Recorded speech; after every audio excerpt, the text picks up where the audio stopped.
당신의 착함은 정말 당신의 선택입니까? 우리는 태어나는 순간부터 착함이라는 거대한 사회적 최면에 걸린 채 살아갑니다. 부모님의 기대를 저버리지 않는 아이, 친구들의 무리한 요구를 웃으며 들어주는 학생, 상사의 부당한 지시에도 넵이라고 답하는 유능한 사원. 하지만 심리학의 렌즈로 투영해본 당신의 미소 뒤에는 사실 배려가 아닌 처절한 생존 본능이 숨어 있습니다. 진화 심리학의 사회적 계량기 이론에 따르면 인간에게 타인의 승인은 단순한 기쁨이 아니라 생존과 직결된 데이터입니다. 원시시대의 집단으로부터의 소외는 곧 죽음을 의미했기에 우리 뇌는 타인의 부정적인 감정을 포착하는 즉시 비상경보를 울립니다. 특히 어린 시절 양육자와의 관계에서 자신의 감정보다 양육자의 기분을 먼저 살펴야 했던 환경에서 자랐다면 당신은 생존을 위해 수능적 반응, 퍼닝 리스폰스를 생존 전략으로 채택했을 확률이 높습니다. 이는 투쟁이나 도주보다 더 고도화된 방어 기제로 나를 완전히 지우고 상대의 욕구에 나를 맞춤으로써 위협을 사전에 차단하려는 심리적 투명인간 전략입니다. 하지만 기억하세요. 모두에게 착한 사람이 되려는 노력은 역설적으로 당신을 세상에서 가장 만만한 에너지 맛집으로 광고하는 꼴입니다. 2. 독성 인간의 뇌구조와 가스라이팅의 메커니즘. 당신을 괴롭히는 그 사람이 정말 독성인지 아니면 단순히 서툰 것인지 헷갈리시나요? 독성 인간들은 공통적으로 투사적 동일시라는 고도의 심리 전술을 사용합니다. 이는 자신이 감당하지 못하는 내면의 오물, 즉 열등감, 수치심, 무능함을 당신이라는 그릇에 던지는 행위입니다. 그들은 단순히 당신을 비난하는 것에 그치지 않고 당신이 실제로 무능하거나 이상한 사람이라고 믿게끔 상황을 조작합니다. 그들의 가장 강력한 무기인 가스라이팅은 당신의 전전두엽을 마비시키는 정서적 확대입니다. 너를 위해서 하는 말이야 라는 선의의 탈을 쓴 공격은 당신의 뇌에 강력한 인지 부조화를 일으킵니다. 사랑과 공격이 동시에 들어올 때 뇌는 회로가 꼬여버리고 결국 내가 정말 예민한가? 저 사람이 맞고 내가 틀렸나? 라며 자신의 직관을 부정하기 시작합니다.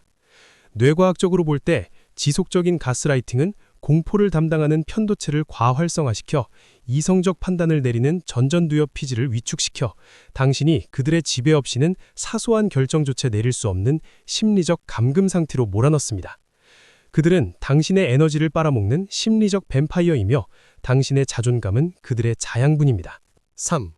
가족이라는 이름의 성역과 가족체계의 저주. 우리를 가장 깊은 절망으로 밀어넣는 것은 외부의 적이 아닌 가장 가까운 가족입니다. 머레이 보웬의 가족체계 이론은 가족을 하나의 유기체로 봅니다. 독성 가족 안에서 당신은 독립된 인격체가 아니라 가족의 항상성을 유지하기 위한 감정적 평형추 역할을 강요받습니다. 부모가 자신의 미성추를 자녀를 통해 보상받으려 하거나 자녀를 자신의 감정 쓰레기통으로 사용하는 밀착된 관계, 인매쉬먼트는 자녀의 자아 경계선을 완전히 무너뜨립니다. 특히 고지능자일수록 타인의 감정에 동기화되는 정서적 전염, 이모셔널 컨테이전에 취약합니다. 부모의 한숨소리 하나에도 당신의 거울 뉴런은 과잉 반응하며 그 고통을 당신의 책임으로 떠안게 만듭니다. 하지만 냉정하게 말해 가족 간의 절연이나 엄격한 심리적 거리는 배륜이 아니라 개별화를 위한 필수적인 분리개별화 과정입니다.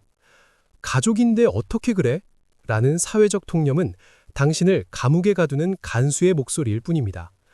가족 체계는 변화에 저항하는 성질이 매우 강하기 때문에 그들을 바꾸려 노력하는 것은 바위에 계란을 치는 것과 같습니다.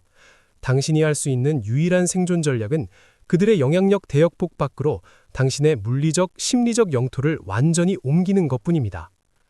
4. 회색지대 기법, 독성 인간을 무력화하는 법.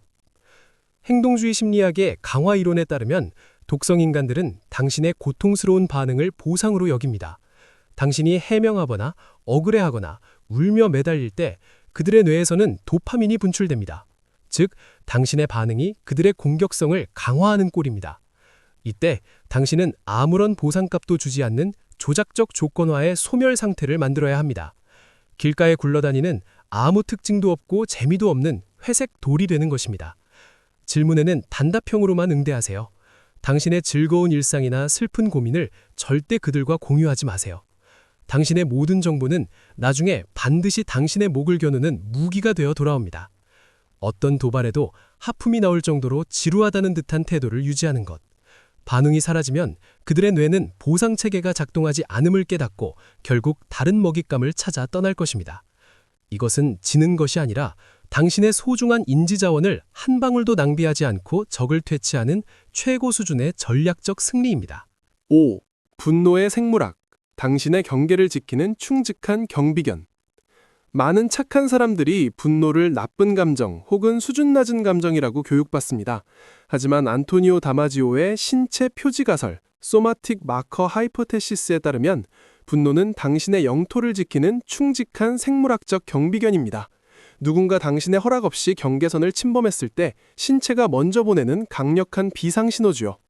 당신이 느껴야 할 정당한 분노를 도덕적이라는 명목하에 억누르면 뇌는 스트레스 호르몬인 코르티솔을 과다 분비하며 자신의 면역 체계를 공격하기 시작합니다. 심리학에서는 이를 억압된 분노의 신체화라고 부릅니다. 자가면역 질환, 만성 염증, 알 수 없는 두통과 소화불량이 고지능 착한 사람들에게 유독 많은 이유가 바로 이것입니다. 이제 당신 안에 경비견이 짖는 것을 허용하세요. 분노는 이기심이 아니라 당신의 자존감을 보호하기 위한 방어적 공격성의 건강한 발현입니다. 착한 사람을 포기한다는 것은 누가 내 경계선을 넘어도 되는지 오직 나만이 결정하겠다는 주권 선언입니다. 6. 다능인의 고충과 사회적 가면. 고지능자들은 흔히 여러 분야에 관심을 가지는 멀티포텐셜라이트, 다능인 성향을 보입니다. 하지만 독성 관계 안에서 이러한 재능은 하나도 제대로 못하면서 이것저것 손만 댄다는 비난의 소재가 되기 일쑤입니다. 그들은 당신의 확장을 두려워합니다. 당신이 다재다능해질수록 그들의 지배력은 약해지기 때문입니다. 진정으로 지능이 높은 사람들은 사회적 상황에서 불필요한 마찰을 줄이기 위해 자신의 능력을 숨기는 사회적 가면을 쓰기도 합니다.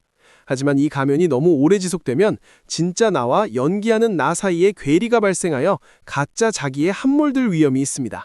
이제 그 가면을 벗고 당신의 복잡하고 넓은 스펙트럼을 긍정하세요. 당신이 이것저것 시도하는 것은 냄비 근성이 아니라 세상을 더 넓은 대역폭으로 받아들이는 고성능 뇌의 자연스러운 활동입니다. 7. 결론. 나 자신에게만은 세상에서 가장 착한 사람이 될 것. 사실 당신은 너무나 따뜻하고 깊은 사람입니다. 그래서 남들의 고통을 그냥 지나치지 못했고 그들의 무례함 속에 숨은 상처까지 이해해주려 애썼던 것이죠. 하지만 크리스틴 네프의 자기자비 이론은 우리에게 말합니다. 타인에게 베푸는 친절의 절반이라도 당신 자신에게 돌려주어야 한다고 말이죠. 거절하는 순간 당신을 떠날 사람이라면 그 사람은 당신의 인격을 사랑한 것이 아니라 당신이 제공하는 편리함을 소비한 것뿐입니다. 진짜 당신을 아끼는 사람이라면 당신의 아니요라는 거절 한마디에 떠나지 않습니다. 오히려 당신의 경계선을 존중하며 그 선 밖에서 정중하게 당신의 허락을 기다려줄 것입니다. 남들에게 나쁜 사람이 되는 것을 두려워하지 마세요. 세상 모두에게 착한 사람이 되려다 나 자신에게 가장 나쁜 사람이 되는 비극을 이제는 멈춰야 합니다. 여러분의 일상 속에서 당신의 에너지를 갉아먹는 그 독성 존재와의 에피소드가 있다면 댓글로 모두 쏟아내보세요. 이곳은 당신이 더 이상 착한 척하지 않아도 되는 당신만을 위한 가장 안전한 요새입니다. 당신의 고백이 누군가에게는 오늘을 버텨낼 생존의 지도가 될 것입니다.